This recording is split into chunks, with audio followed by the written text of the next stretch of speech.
Hey, what's up, guys? Welcome, Film Freaks. A show for film, fun, and all things entertainment. I'm Jessica Lan. And I'm Avi Flores. And today, we're going to discuss episodes 12 through 17 of Voltron. Yes, 1 through 6 of the new season, and they were amazing. So, let's get into this.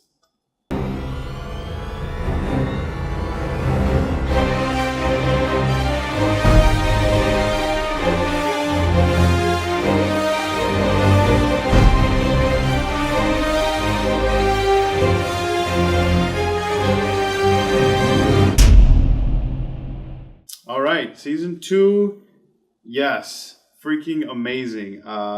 Literally left off right where season 1 ended, going through the wormhole, and you see the end of season 1. They're kind of in that wormhole and spiraling out of control.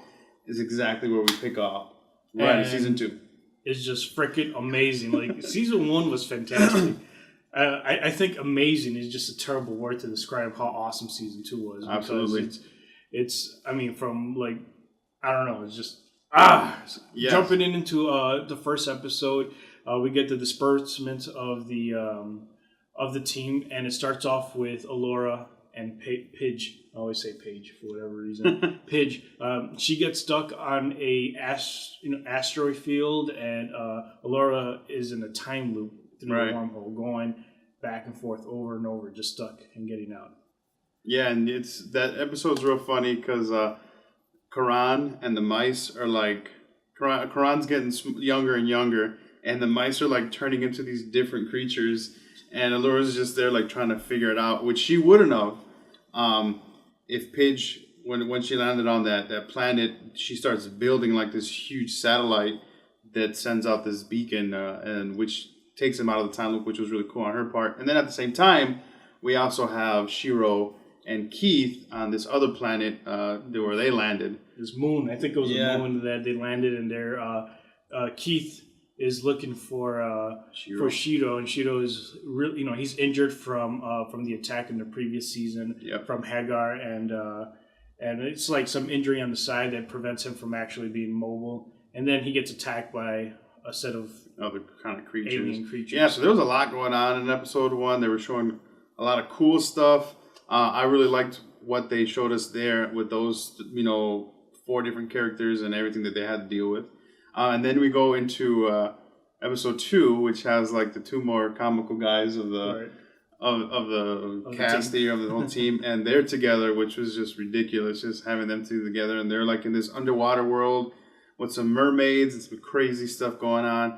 And a cool new thing that they did with this season in the Lions, was that they actually introduced the hidden power. Yeah. So as the Paladins get more connected and more in tune with the Lion, it unlocks more abilities, which in this episode, Lance was the character to initiate or to introduce the hidden abilities. Absolutely. And it's some kind of like sonar blast thing, which was cool because they're upping it a little more, showing us a little more what the Paladins can do with their Lions. So that, each one having their abilities unlocked and how they went about and showing it was pretty cool. That whole episode was funny. I mean, Hank and Lance, Hunk is just, all he thinks about is food, which I can relate to, and I love that character.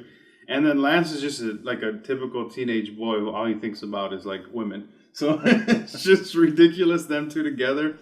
Oh my God, I love it. It sounds like 2 people I know. It was crazy, man. It was a crazy good episode. I loved it. And then we get into episode 4. Right, and episode 4, you're gonna have to help me here. Pidge. It was this was Pidge's episode where she kind of broke out because they land on this little technological planet, like Avatar-looking thing. And they, instead of having the metallic metal robo technology, actually had like nature. Yeah, it was which really was even cool. better. And Pidge is like the little nerd of the group. She was like freaking out the whole time, and how they can connect with nature. None of the other Paladins could. Like, she was the only one. And so then they try to rescue Lobo because the Galra are there and have taken over. And Lobo was the king of the people. Exactly. Which, when they did go out and rescue this guy, you find out that he actually was a douchebag and was enslaving his own people. Yeah, he was totally in on it, just chilling, eating, having a good time, building some weapon this cube weapon, which Karan already had one. Right. He didn't even know. So then the Voltron has to fight it, and this is where Pidge's ability, Pidgey's, Pidgey, Pidgeotto, and Pidgeot, she evolved. Now she has this blast thing that kind of grows like a plant, and then the cubes just kind of like explode. So it was cool. Mimic the attacks. The cube's ability was to be able to mimic absorb it, take it, reflect it, and they were pretty formidable opponents. Like, I don't know what they would have done. Then obviously Pidge comes through in the clutch there with her ability. So it was cool just seeing each paladin kind of getting the season was, I feel like, more focused on them as paladins, and you definitely see this through the season, and as opposed to the first season, which was more about them personally and how they were dealing with becoming paladins. So they really dived in deeper, and it showed. So then we get into episode 5, and everybody's back in their ships, extremely exhausted from the constant attack from Zarkon. So then we have Keith and Lance that go to the swimming pool, and they have this little bro moment where they're just like at each other's throat, and they get stuck in the elevator. Right, they have to kind of climb out back to back. Right, they have to work as a team. They're like getting on each other's nerves. And then Allura stays with the mice, and then we have Pidge with the in her computer just doing her thing, and then they get attacked again. They try to jump, they can't because they shattered all of the Teldub lenses. Yep.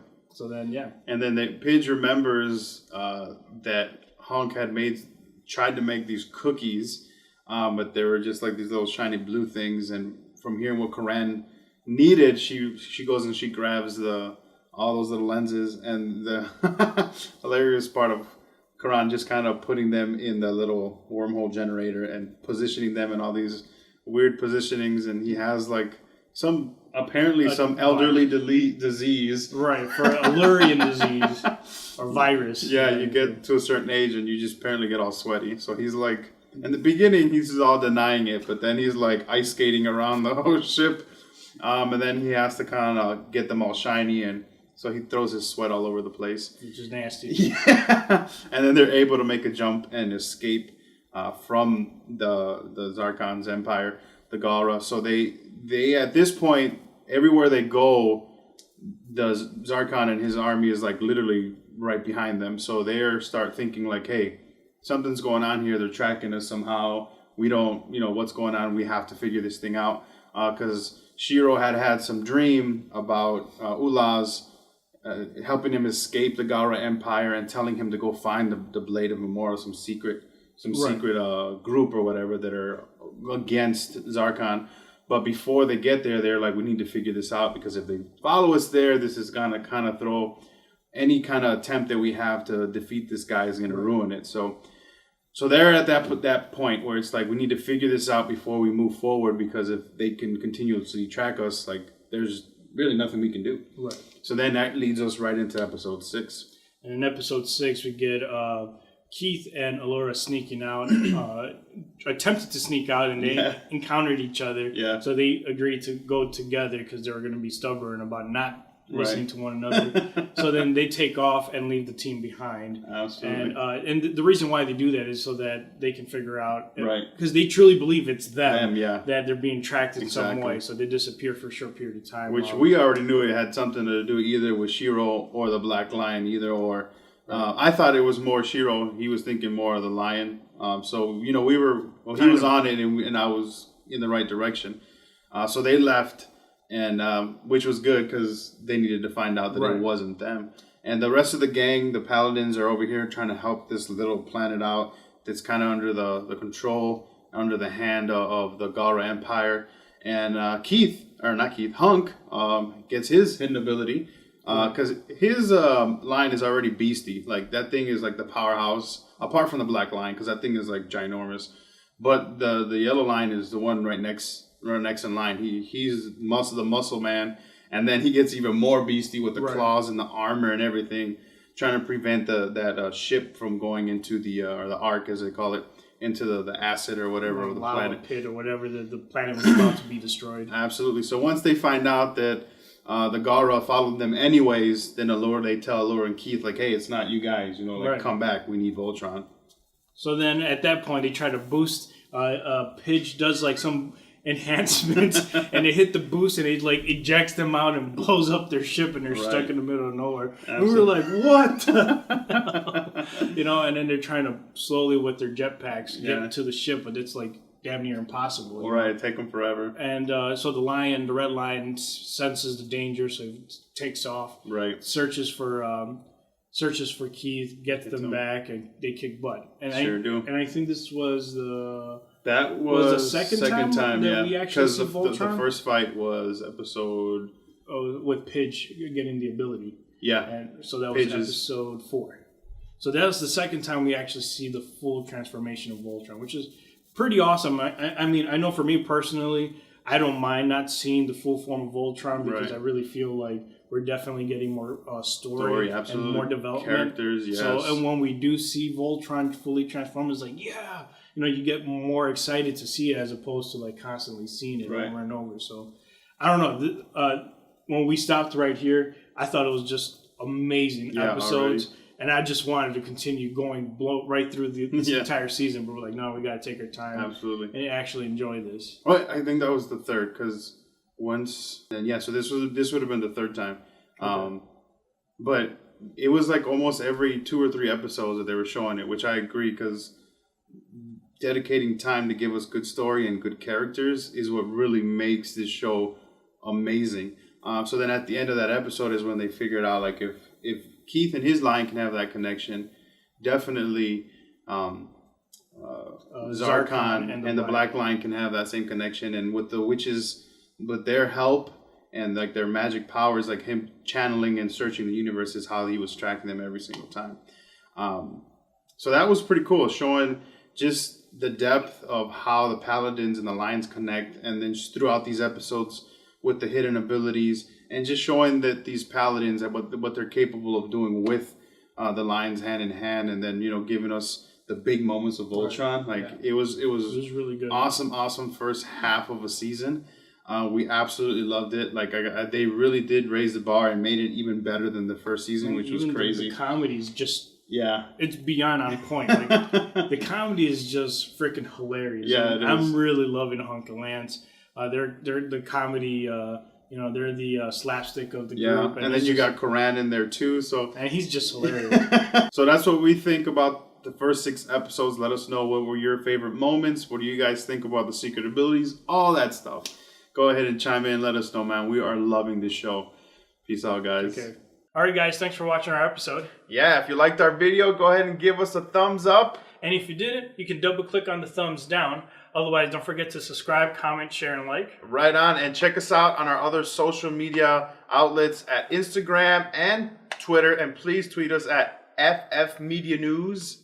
Or you can engage with us through our email at ffmedianews@gmail.com. All right. Thanks, guys.